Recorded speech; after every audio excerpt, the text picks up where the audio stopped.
Markets did see a good recovery in the last hour of trade, but we continued to trade in the negative and ended in the red zone as well. Clearly, the Sensex fell nearly 350 points and Nifty ended around the 18,500 mark, so slightly above those 18,500 levels.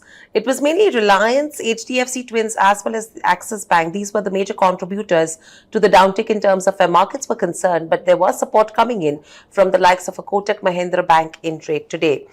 In terms of sectors, metals and banks were a major drag, whereas there was buying that was seen in terms of IT as well as healthcare majors. Though there was that positivity from a stock-specific perspective, but the market breadth was pretty much skewed in favor of the bears in today's session.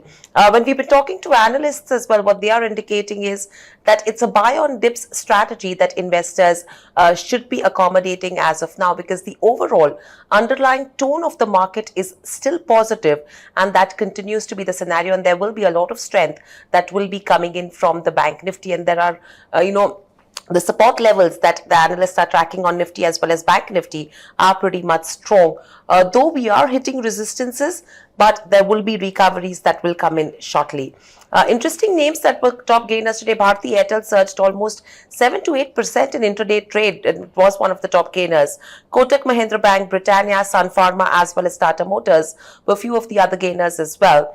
On the losing end, you had the likes of Axis Bank, Reliance Industries, HDFC, Hindalco, as well as ONGC. In fact, if you see in terms of a lot of your OMCs, they were reacting to the crude, the way crude was panning out, which was down under pressure. However, that did have a positive impact on your paint companies, like Asian Paints did see a good move in today's session. From the newsmakers, Oil India, there was a fire at one of its refinery and that stock did see some bit of pressure. Vedanta Resources has gone ahead and reduced their gross debt to $6.4 billion. So that counter was in focus as well. HDFC gained the most in over 5 weeks, and this is after Aberdeen sold almost 1.66% stake in HDFC Bank. Coal India board approved 8%, and this was mainly on the back of, they approved an 8% hike in terms of prices, because of which the counter was in focus.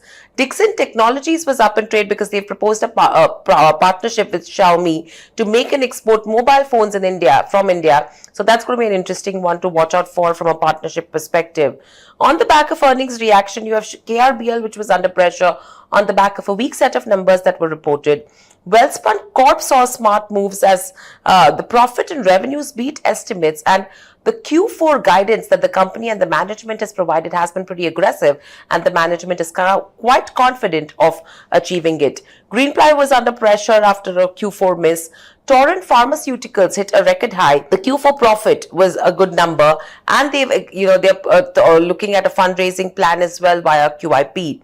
Indocount also surged in trade after the profit rose on the demand for bed sheets, it seems, has been increasing. So clearly a lot of newsmakers, a lot of companies that have been reacting to earnings, and it's almost where the earnings season is about to end. But clearly the breadth has been in favor of the bears, but the underlying tone that the analysts are still picking up is that there is positivity in the market, and buy on dips should be the strategy that you should be accommodating. So how the entire week is going to pan out is going to be interesting from here on.